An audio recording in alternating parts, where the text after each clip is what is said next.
The following program may contain coarse language, violence, nudity, mature subject matter, or scenes which may not be suitable for all viewers. Viewer discretion is advised. All Hit Radio.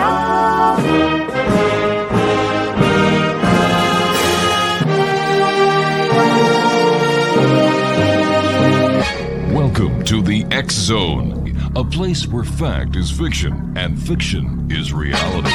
Now, here's your host, Rob McConnell.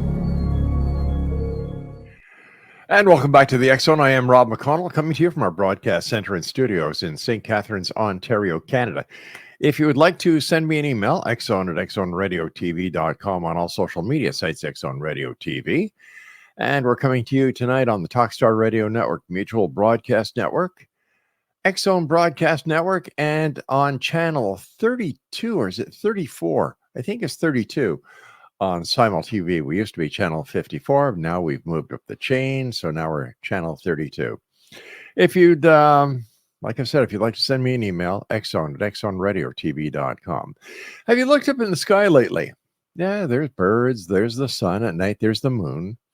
Have you seen any Chinese balloons lately? Well, apparently, the government is now saying that the first Chinese balloon that was, the first part of this month was, in fact, gathering intelligence for the Chinese government. However, the three other balloons, one that was shot down over Alaska, one that was shot down over the Yukon, and one that was shot down over Lake Michigan, apparently were not from China. Well, where were they from? Do we know anything more about that?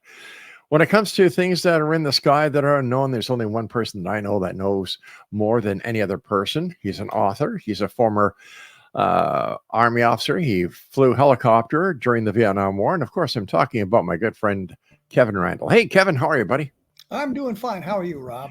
Good. Kevin, what do you make about all these balloons in the air? I mean, besides all the hot air that goes with them. Well, I had said originally that the original excuse for not shooting down the spy balloon was just absolutely ridiculous because they were afraid it would fall and injure people. I'm thinking, you're knocking down a balloon. You're going to know where it's going to fall. You can shoot it down over an open area. You don't have to wait till it gets out into the ocean as it crosses over all this important real estate in the United States. And not to belittle Canada at all, but I was thinking about the missile fields that are around a number of Air Force bases that it basically flew close enough to take a look at. And I guess it was gathering signal intelligence, which is radio signals and that sort of thing, and trying to transmit them back to China. I do not know why it took them so long to engage this thing and knock it down. And as I said, I think the excuse was absolutely ludicrous. Apparently it is a Chinese balloon. That's what the Chinese government has said. The Chinese government has admitted it was a balloon. The other three were not quite the same thing. They were smaller. They weren't at the same altitude. They didn't carry the same size of payload. Right. And talking about how they're not sure where they came from. They're trying to recover the debris from knocking them down. Not sure why it's taking them so long to get to the debris. I'm also not sure why they knocked them down in the places they did, because they could have knocked them down into locations that were more convenient for retrieval operations. And the whole thing just smacks of an inability to deal with this sort of thing.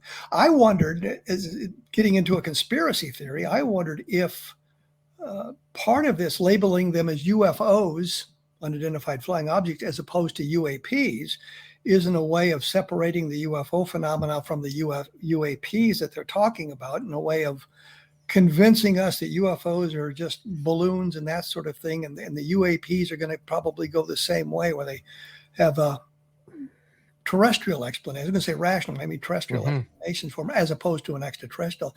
I was surprised that the general said that they hadn't ruled out alien visitation. They hadn't ruled out the extraterrestrial at first. I thought, why would you say something like that? And it gets back to the idea of the CIA-sponsored panel in 1953, where they were suggesting one way to deal with the information is to present something that is mysterious at the beginning, and we don't know what it is, and then solve the mystery. And once the mystery is solved, people lose interest in it. Although I can think of any number of things where the mystery has been well solved, and we're still very interested in it. Not mention any names, but Bermuda Triangle. But the point simply is, I can see that as a way of kind of manipulating the information flow and a way of directing people's opinions away from an alien explanation towards something that's more mundane, more terrestrial. You know, when it comes to the first balloon, when it was hovering and staying in place over Maelstrom Air Force Base, to me that was a red flag. Hello, these people are right over this missile field, 130 nuclear weapons down there, and nobody's doing a damn thing about it. All right, it was high in the sky. They were saying it's about 60,000 feet. But the other three were in between 40,000 and 20,000 feet and posed a threat to commercial aviation. I would say an alleged threat. And this gave them the excuse for knocking them down. I'm not sure why they used missiles either. I would think a 50 caliber machine gun on a jet would be able to do a very good job of poking holes in it and letting the balloon come down. Well, actually, they tried that with a Canadian balloon going back 25 years ago, and the bullets just went right through it, and the balloon stayed up in the air and ended up over Russia. That's a good place for it. Yeah, I agree. Why wouldn't they use something like the Skyhook? I don't understand how they made the decisions and how they allowed a Chinese spy balloon to, as you said, over Maelstrom Air Force Base, but it also went over Francis E. Warren Air Force Base in Cheyenne, which also has a huge missile field. So we allowed this balloon to track over that. I was thinking that with satellites, you can pretty much see everything you want to see on the ground. There's really no reason to send a balloon over to gather that information photographically. But if you're looking for radio signals, well, that's a whole different kettle of fish. So I think that might be part of what they were doing was gathering signal intelligence. What are we talking about? How do we gather this kind of information and pass it on? So I just don't understand the whole thing. The idea that, well, they were at 20,000 feet or 40,000 feet, so they were a hazard to aerial navigation. But weather balloons are up all the time. They launch them from around, I would imagine they launch them in Canada and Mexico and South America. They launch them all the time to gather weather data, and it doesn't present a hazard to aerial navigation because they're small enough, and I guess they're easier to see for some reason. I don't understand the whole thing.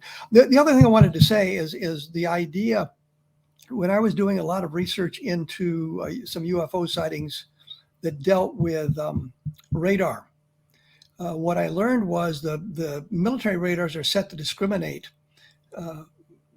They don't display everything they detect if it doesn't fall within certain parameters. If it's too slow, if it's too low, if it's too fast, it's not displayed on the radar screen. So when they say, well, we didn't have anything on radar, that's because of the way the radar, the algorithm for the radars is set.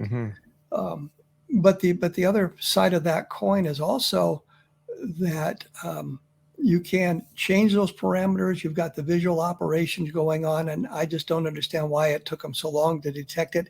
And there's talk about so many balloons having been flown over North America that haven't been detected or were detected and the information didn't make it up the chain of command. So there's a lot of things that need to be answered here about that. I was also going to say, the other thing I was going to say is our stealth technology kind of rendered the radar argument moot, because we can build an aircraft that has a very small radar signature so that it's very difficult for them to detect.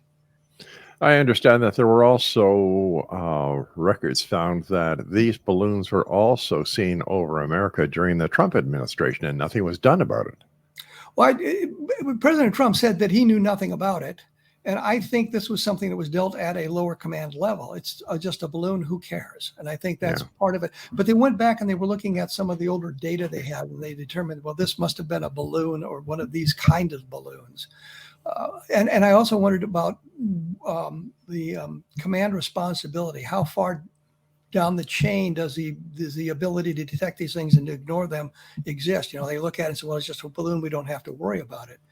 And that doesn't get communicated up the chain of command. The reason this the first balloon, the Chinese balloon, got communicated up the chain of command is because I guess somebody spotted it. News media spotted it in over Montana, and they got concerned about it. That kind of blew it up into a story. Well, what's going on here? What's this all about? China is claiming that the United States frequently sends over intelligence balloons over China. No, I think this is just a push because they've actually been caught with one of their balloons over the United States.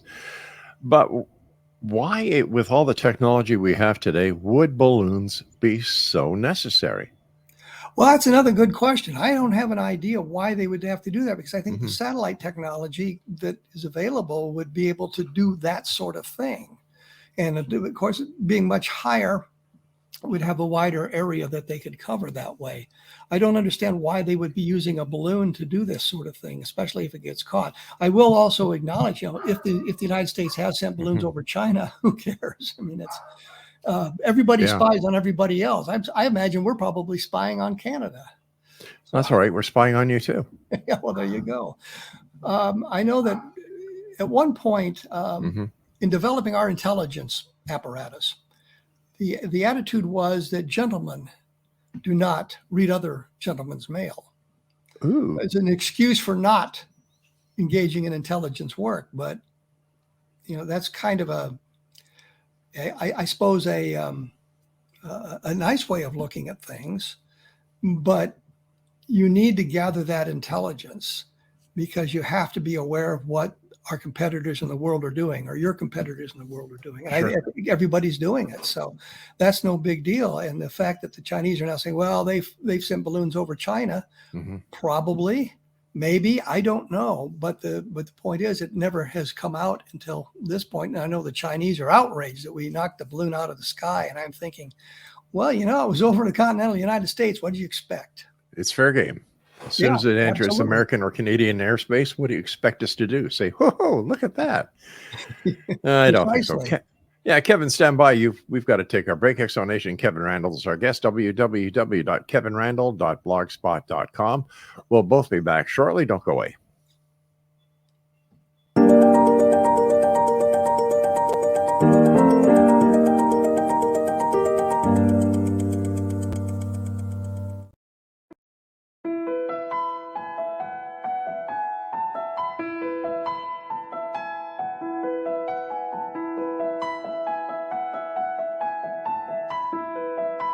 From the Canada-US border in the southern region of Niagara, traveling north in Ontario's Golden Horseshoe, then east and west of the Greater Toronto Area, there is growing awareness and excitement as more and more people are starting their day with Beautiful Mind coffee, the delicious healthy coffee that your brain will love. Made with ethically sourced 100% Arabica coffee, Beautiful Mind coffee is roasted and ground in small batches to ensure each bag contains a wonderful full-bodied artisan coffee. Scientifically formulated, Beautiful Mind coffee is the only coffee blend that contains 3 herbal ingredients found to aid in boosting your daily mental clarity and focus. Maca root powder, green tea extract, and American ginseng have been selected for their ability to support good brain health. Taking care of your brain's health now can help delay or prevent the onset of cognitive dysfunction, including dementia, Alzheimer's, and more general memory loss as you get older, just by enjoying the delicious flavor of our roasted coffee and herbal ingredients found exclusively in Beautiful Mind coffee. Beautiful Mind coffee is now available at Amazon.ca and soon to be available in selected locations near you. In Hamilton, Ontario, Beautiful Mind coffee is now available at Live Long Wellness Clinic, located at 189 Hewson Street South. Beautiful Mind coffee can be ordered by telephone by calling 416-436-3675 or 905-536-2450. Why have a good cup of coffee when you can have a great cup of Beautiful Mind coffee that's good for your brain? For more information on Beautiful Mind coffee, visit us online at www.beautifulmindcoffee.ca.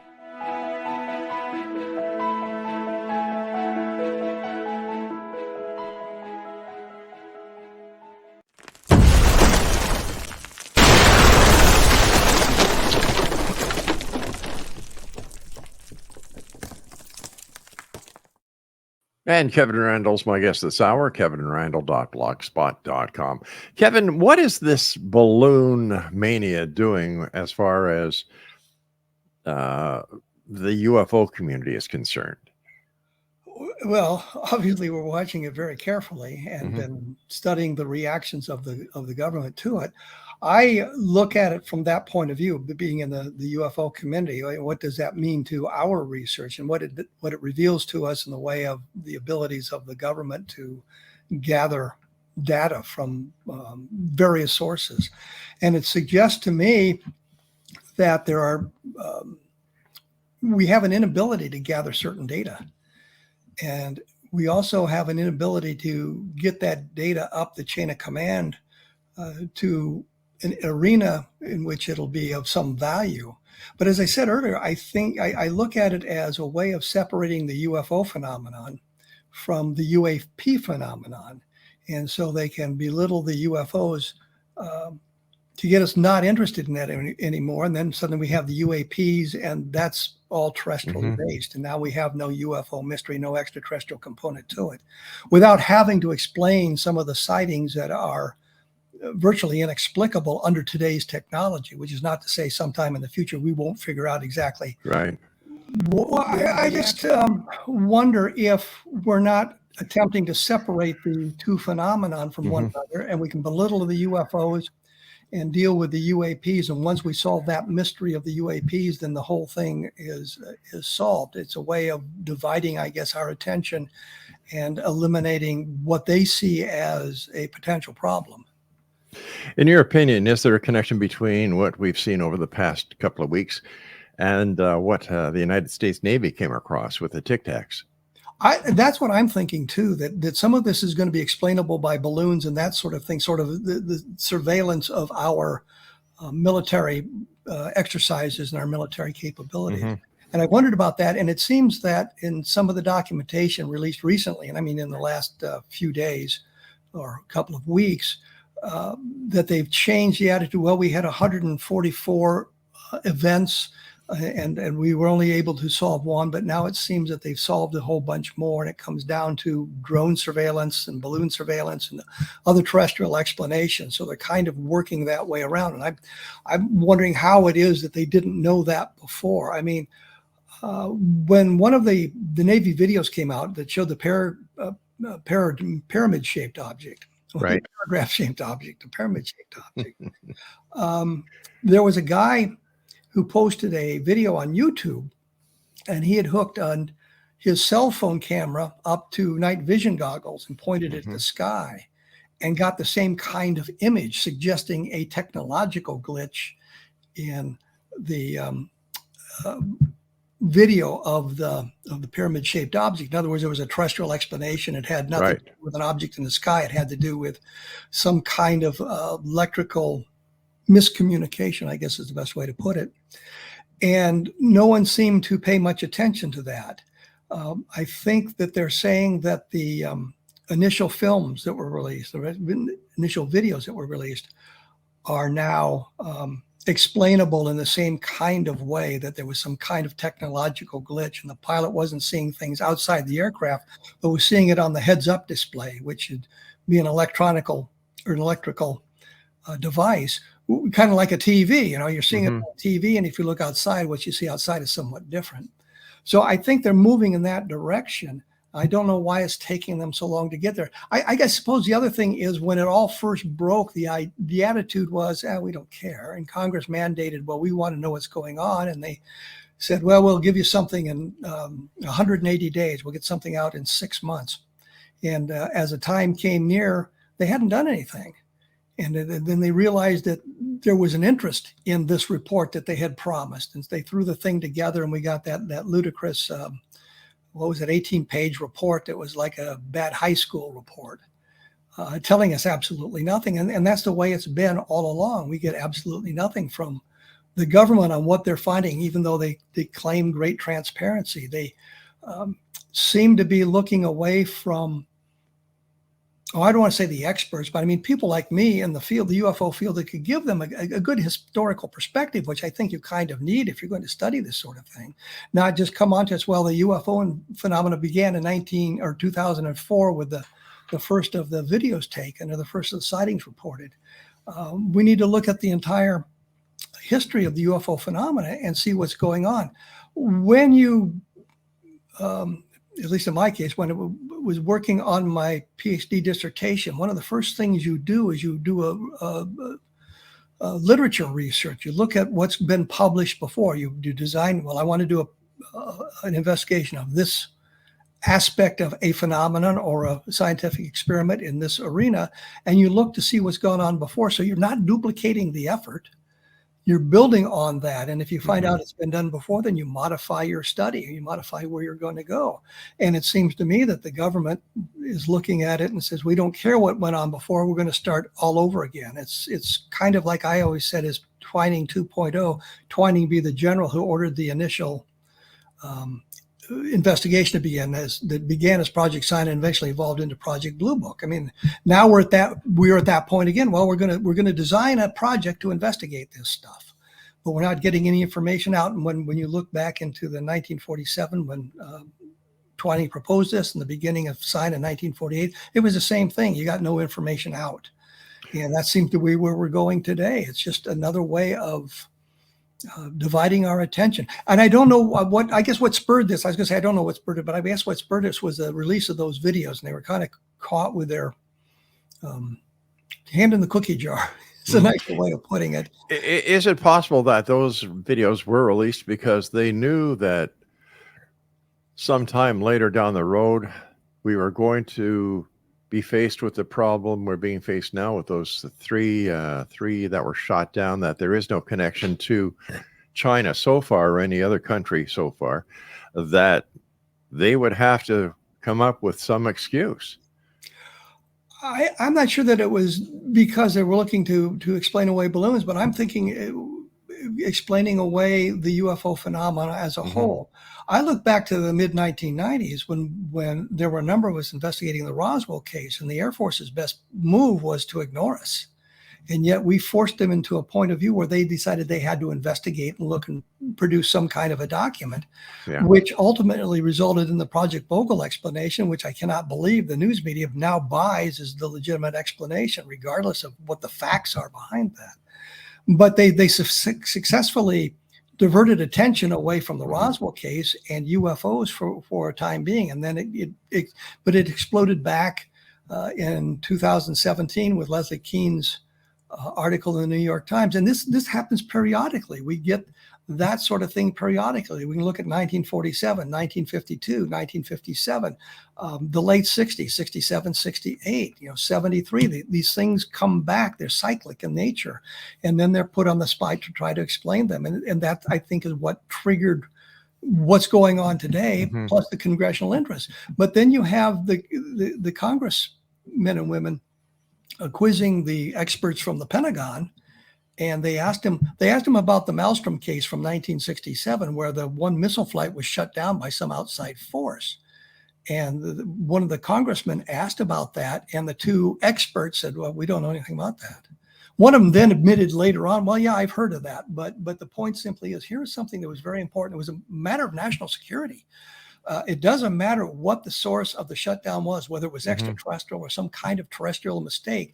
A whole missile flight was shut down from the outside, which supposedly was impossible. You could not do that, and yet it happened.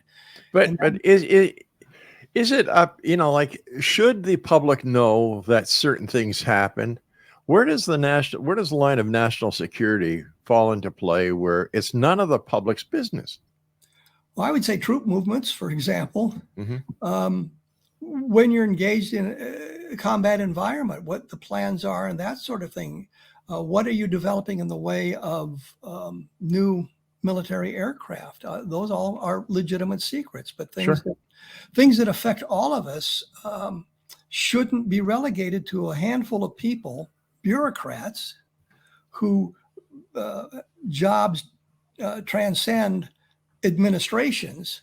You get a new president in, and he appoints the Secretary of State and all the cabinet members, but the people who are around in Washington, bureaucrats in the very high level, they're not subject to that kind of removal. They stay there forever, and they can control this sort of thing. So I'm thinking that, part of it is protecting the turf. Mm-hmm. Part of it is, when you say national security, part of it is just them protecting their turf, because there's things that are not critical to national security. The Malmstrom Air Force Base shutdown was critical to national security. You can understand that. Definitely. That's something that's good. But what do you know about UFOs? Why is that a matter of national security? Why can't you tell us what's really going on? And we can point to document after document that we've been able to access through Freedom of Information and the like that suggests everything is not as it's supposed to be. In 1967, when the University of Colorado and Dr. Edward Condon accepted the Air Force proposal to study UFOs, there was a communication that went from an Air Force officer to one of the members of the Condon Committee saying, here's what we want you to find. There's no national security implication. Well, that was untrue. They wanted to say some positive things about the way the Air Force is conducting the investigation, and there was nothing of scientific value that could be learned from further investigation. And lo and behold, when you get to 1969, they say, well, there's no matter of national security. There's no reason to continue the investigation, and there's nothing of scientific value to be learned. But the Air Force did a good job. Well, that shows you the duplicity of what was going on in the UFO research. Now, it may have been just a few people with a skewed view of what should be done and what should be said. But the real point is that was a put-up job. It was not a scientific investigation. It was a job to do specific things, and it conducted that. In fact, Condon, and he was quoted in newspapers 18 months before the final report. He said he was in Corning, New York, I think it was. And he said, I'm just really not a fan of this UFO stuff, and I'm not supposed to come to conclusions if for another 18 months, but there's really nothing here. There's nothing to look at. And you can take a look at that at the Condon Committee. I published it, and I published the quotes in a number of books with the source material. So you can look at the newspaper and say, did he really say that? And he really did. And so you've got a guy, the scientific leader of the University of Colorado study, saying there's nothing to it. I'm not supposed to find that yet. I'll find that later on. Now, I understand from a scientific point of view that when you go into research, you sometimes have a bias. You sometimes think you know what you're going to find, and sometimes you're surprised by the findings, but you're obligated in the scientific arena to publish the scientific data as it is revealed, as opposed to what you want it to say. And in the look at the UFOs, you can see that they are publishing what they want it to be as opposed to what it really is.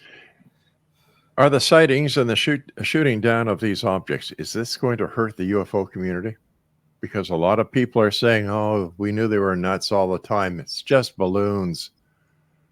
I don't think so. I think that who's going to be hurt is the government by the way they've handled this to this point, which is not the best way to have handled it. First, we're not going to shoot the thing down. We're going to let it transit the entire United States because we don't want the balloon to fall on somebody. And the next thing you know, they're shooting them down all over the place, which would be the Yukon in Canada and Alaska, and I guess one of the Great Michigan, yeah. All right, stand by, Kevin, or was it Lake Huron? One of the two. We're going to be back after this short break. Kevin Randle is my guest, kevinrandle.blogspot.com. I'm Rob McConnell. This is the X Zone. Don't go away.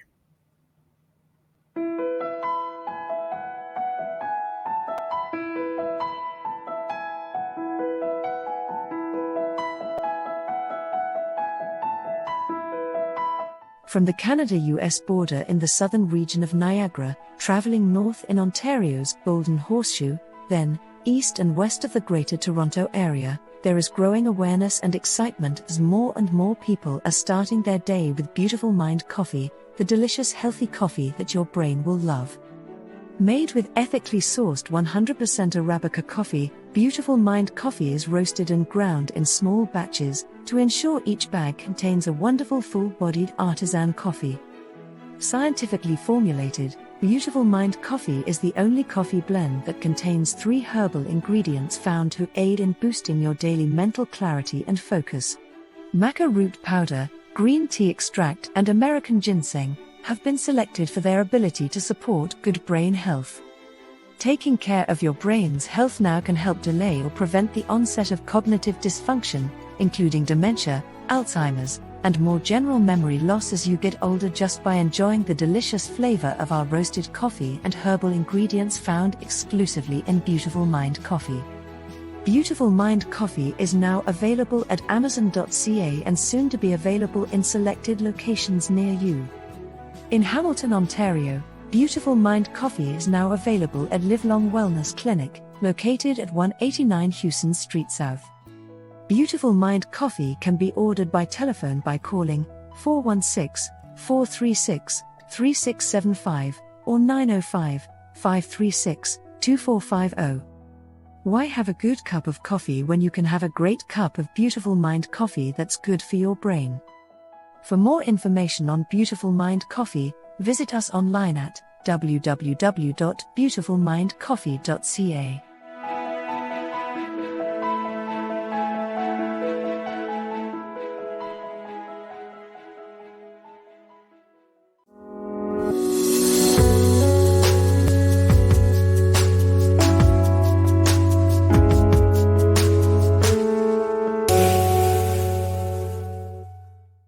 Welcome back. Kevin Randle's my guest, www.kevinrandle.blogspot.com.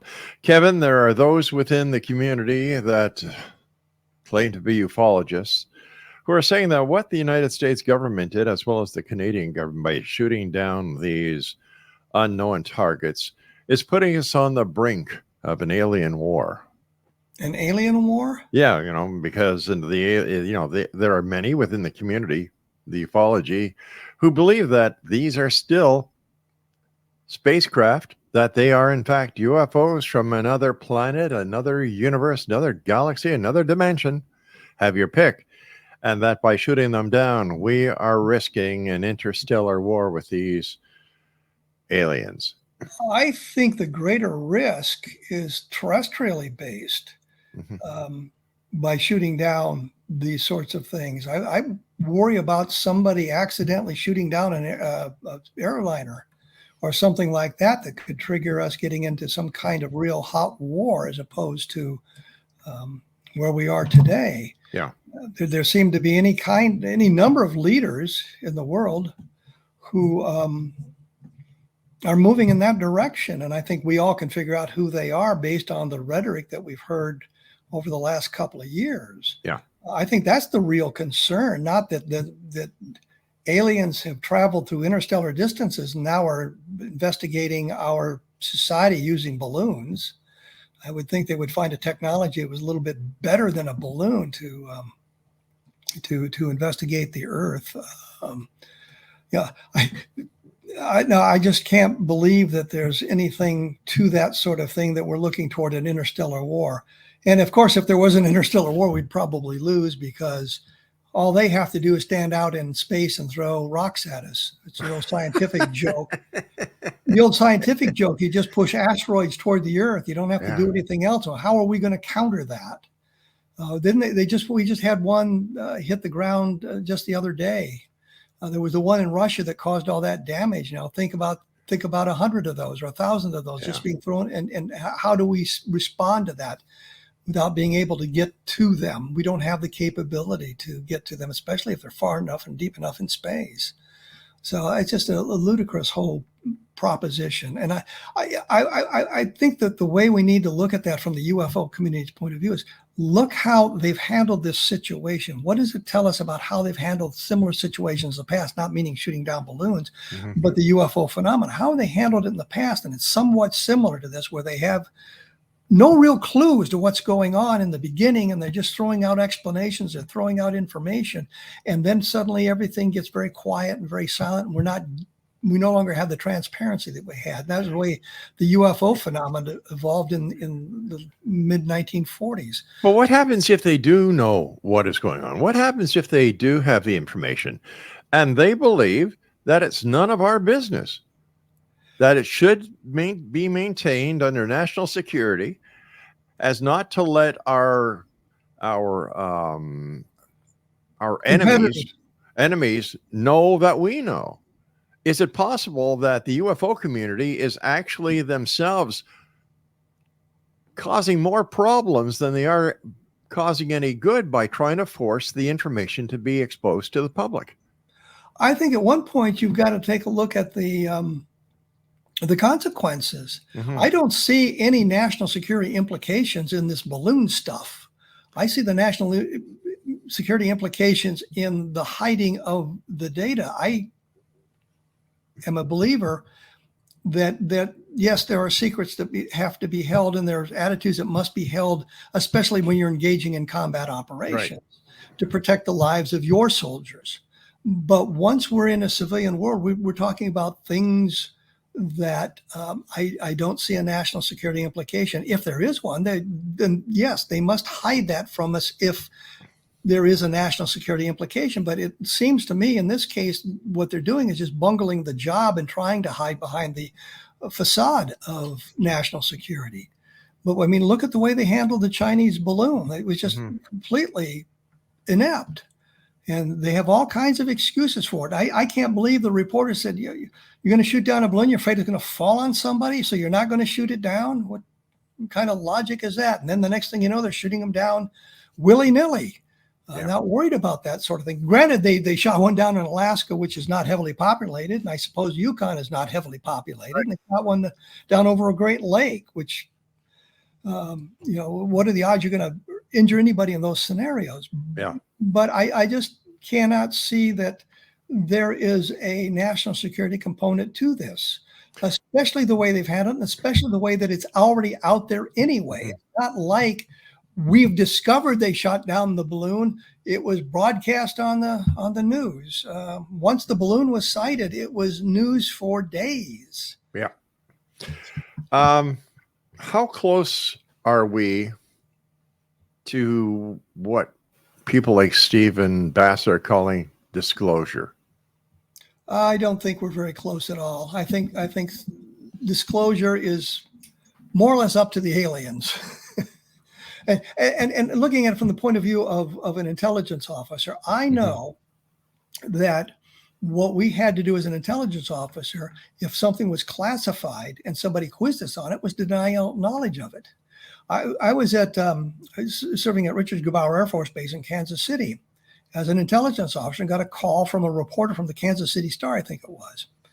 And I had just read a bunch of classified documents dealing with an event in the other hemisphere. And he was quizzing me on it. And I said, well, I just don't know anything about that. I knew everything about it. And the problem was it was classified information. I was not qualified to release it. So I just denied it. He said, well, you're just the dumbest intelligence officer I ever met. And I'm thinking, no, I've actually got you on the run there. I'm not going to confirm it because the next thing you know, you're going to see in the Kansas City Star, intelligence officer Richard Gebaur confirmed this information. Right. So there are arenas where you have to do that sort of thing. And it doesn't matter what the other guy knows. He can release what he wants. You have to maintain the silence. I think that's the same way we are with the UFO phenomenon. They, at the very highest levels of our government, may know exactly what's going on. And let's say it's alien visitation, and they know this for a fact. But they deny that repeatedly. They've been denying it for 75 years. And everybody says, well, but the aliens could just land and tell us about it. I says, yeah, they sure could, but they haven't yet. And I'm not going to give you that information until that we come to that bridge. We're going to just deny everything. And I think that's where we are. So I don't think disclosure is very close. And I think we've taken steps back from it, especially with the way the things have gone since the disclosure of the TikTok videos and those sorts of things. I think we've moved away from that. At that point, when it first came out, it says, well, maybe we're moving toward disclosure. They want us to get this information. The next thing you know, well, maybe we're not getting there. We've taken steps back. I don't think disclosure is very close at all. One of the pilots that did the interception with the unknown object in Alaska said that the object actually interfered with the jet's electronics. Well, in ufology, we have a great number of cases like that where the close approach of a UFO, whatever that UFO may be, has interfered with electronics. I think Len Stringfield, who I think people in the UFO community knows who Len Stringfield was, he tells the story that as he was flying from Iwo Jima into Japan, right at the end of the Second World War, after the Japanese had surrendered, he was going to Japan from Iwo Jima, and 3 objects approached the aircraft and caused the engines to begin to sputter and fluctuate. And the pilot said, prepare to ditch. And then the UFOs moved away and the engines began to work properly. We can cite literally hundreds of cases like that where the UFOs interacted with the environment, causing some kind of electrical interference. So that's not unusual in relationship to UFOs. But there are other things that might cause that as well, and that we have to understand. We've got to look at all those causes before we determine that is legitimately an extraterrestrial problem. But it also might mean that somebody has developed a way of interfering with the electronics on an aircraft. The Japanese during the Second World War were experimenting with electromagnetic effects to try to jam the electronics of their enemy, which would have been us, and they were successful up to about 10 feet. But it took a really powerful magnet to do it, and the logistics of creating that magnetic field were such that it just could not be developed into a weapon by the technology that existed at that time. But there is a history of trying to develop that sort of weapon systems. And that might be part of what's going on as well, to see what our intercept capabilities are, and if there is a way of jamming the electronics. And then that becomes an issue of national security. If they're able to jam the electronics of our fighter aircraft, then we need to keep that secret until we find the countermeasure. Is there anything new within the world of ufology? Any recent sightings besides the ones that we've talked about? Well, there's always sightings going on, but the problem now is there's so much junk in the atmosphere. I've seen, I don't know how many reports of people reporting strings of lights in the sky, and these are the Starlink satellites, and they haven't gotten a lot of publicity, but we got a lot of sightings like that, and photographs. Photographs are really neat, and photographs of the launch of the SpaceX rockets as well, and create some very interesting and dynamic photographs, and people don't understand what they are. But once again, I think we're at the point where there's an awful lot of misinformation, misidentification of things that are new and different. And then we've got to deal with the electronics of the cell phones and things like that can introduce glitches. I investigated a case a number of years ago where somebody was videoing a UFO, and it said it had like a Batman symbol on it. And they said it was a 2 bright dark spots at the top and one at the bottom, and they kind of said it like Batman. It had nothing really to do with Batman. And it turned out what they had done was attempt to focus their video camera on basically Venus, and by putting it its maximum ability, but maximum power, what they had created is an internal look at one of the apertures or some part of the lensing function of the camera that created this image around the point of light they were trying to photograph. And then the real key was, they said, well, we didn't see it disappear. It just kind of faded away as the sun came up. And she, that sounds an awful like it. But the point simply is, there's an awful lot of sightings going on. There's an awful lot of video. It takes a lot of time to get it. There's periodically interesting sightings, but not the kind of robust sightings we used to get. It's, the lights in the sky type thing. We're back to that. We get very few landing cases. The abduction phenomenon has kind of faded away. We don't get much in the way of electromagnetic cases anymore. It's something that the late Carl Flock and I discussed a number of years ago before he passed away, was that it's like the UFOs all took their spacecraft and went home. They were here to study us. They gathered as much data as they could. Now they're back home analyzing that data, and they'll return when they have more questions to ask. We just don't get the really good, robust sightings that we used to get, which is not to say there aren't sightings, there aren't interesting ones, but the real focus seems to be on some of the really great sightings from the past. Whether it's the Levelland sightings from 1957 or the Washington Nationals from 1952, or what was going on in the 1960s, Michigan, for example, in 1966, the Bentwaters case from 1980, and then the Cash Landrum case from 1980. We had the Chicago Air thing that came about, 2008. But those are kind of the exceptions to the rule. We just don't get the kind of sightings we used to. It seems as our technology improved, UFO sightings decreased. Credible ones. Well, I think the thing was, our technology allows us to identify some of the things that in the past were mysterious to us, and that's part of the problem. Part of it is most people are much more sophisticated than they were, and they understand what's in the sky around them. But we still get reports of Venus landing on the countryside and that sort of thing.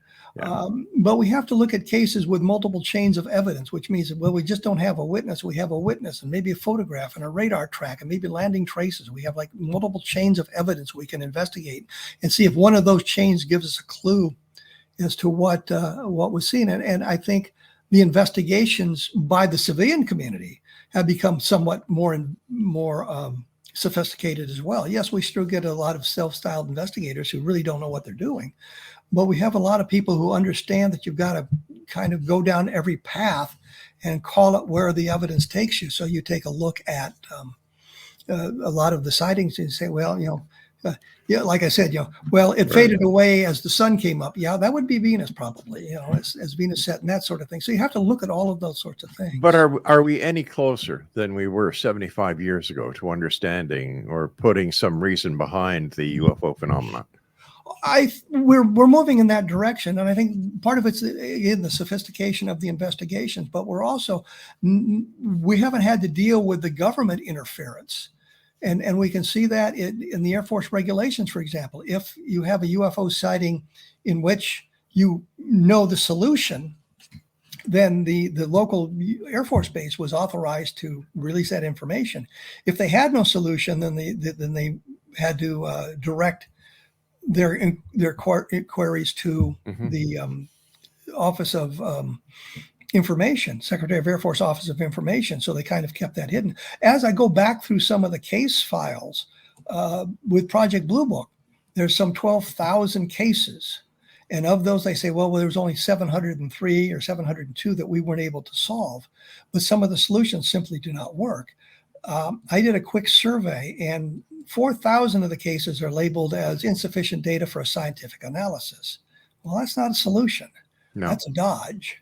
And so you've got around half the cases that weren't explained. Now, when we go back and we look at that and gather additional data, we sometimes come up with an explanation. Well, that's really, this is the explanation for it.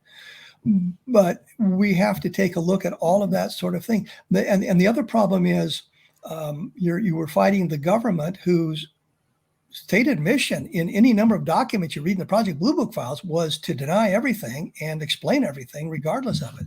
There's letters that say, well, a possible explanation becomes a probable explanation. A probable explanation becomes the explanation. You go back and you look at it and say, that simply doesn't work. That cannot be. The guy was looking in the wrong direction for it to be Venus, for example, something like that.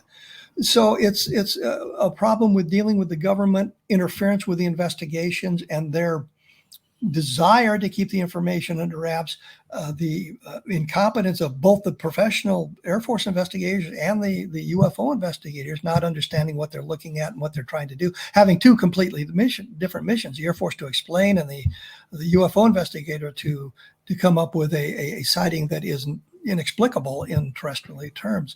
So we've got to look at all of that stuff and how that is come into play and keeping this thing under wraps for this last 75 years. Kevin, as always, whenever you're with us, time goes by so fast, my friend. I want to thank you very much for joining us and X Zone Nation. If you'd like to find out more about Kevin, if you'd like to buy any of his great books, visit his website, kevinrandle.blogspot.com. Kevin, take care of yourself, my friend, and please give my best to Deb. I certainly will. Thank you, Rob. Good night, Kevin. And X Zone Nation, I'll be back tomorrow night at 10 o'clock as once again we cross the time-space continuum to this place that I call the X Zone. So until tomorrow night, I'd like to thank my studio producer, Craig West. Also, my program director, Mac Alexander, and my senior executive producer, my wife and best friend, Laura Rogers. So until tomorrow night, my friend, always remember to keep your eyes to the sky and your heart to the light. Good night now.